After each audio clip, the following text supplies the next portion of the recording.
السلام عليكم. بسكوي كيجي المذاق ديالو زوين وحتى الشكل ديالو كيجي غزال كيف كتشوفوا. طريقه بسيطه بزاف وما فيهش قوه ديال المقادير.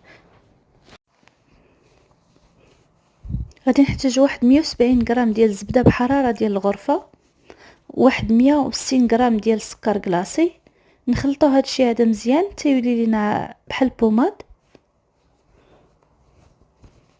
من بعد فواحد الكاس غادي ندير 2 معالق كبارين ديال الماء، واحد 2 معالق كبارين ديال زيت نباتيه، واحد المعلقه صغيره ديال الخميره الفوريه، نص كيس، نص ساشي ديال 8 غرام. ندخل هكا واحد شويه ونزيد واحد 320 غرام ديال الدقيق، نزيدها هكا بشويه بشويه. ناخذ ثلث ديال هاد العجينه هادي ونديرها في واحد البول اخر، والطرف الكبير غادي نزيد ليه معلقه كبيره ديال النشا ونزيد ليه الفاني. تزيدوا فاني حبيبات ولا زيدوا هكا الفاني سائله.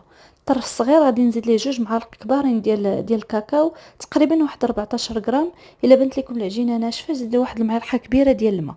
بعد غادي ناخذ داك العجينه البيضاء غادي نقطعها على 8 وغادي نصايب هكا ديبوده.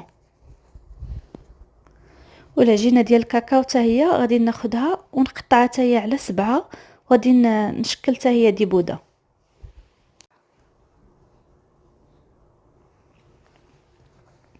من بعد غادي ناخذ داك العجينه ديال الفانيلا الاولى نبسطها هكا واحد شويه وندير فوقها داك العجينه ديال الكاكاو ونبقى هكا مستمره، بيضه كحله بيضه كحله تنكملها كامله. غير كنكملها صافي كنبقى نقادها هكا باش كنعطيها داك الشكل هكا مستطيل، وفاش كنقطع هكا باش كيعطينا داك المربعات هكا، كيعطينا داك الشكل مربع. غير كنسالي هكا كنقادها مزيان على هذا الشكل هذا، كنلويها في السلوفان وكندخلها للمجمد واحد ثلث ساعه باش كتجيني ساهله هكا في التقطاع.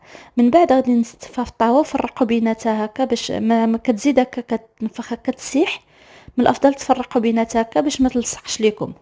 صافي كندخلها الفران مسخن من قبل على 170 درجه لمده ديال ما بين 16 حتى ل 18 دقيقه، وشعل من الفوق ومن التحت. يلا بالصحه والراحه، بسلامه.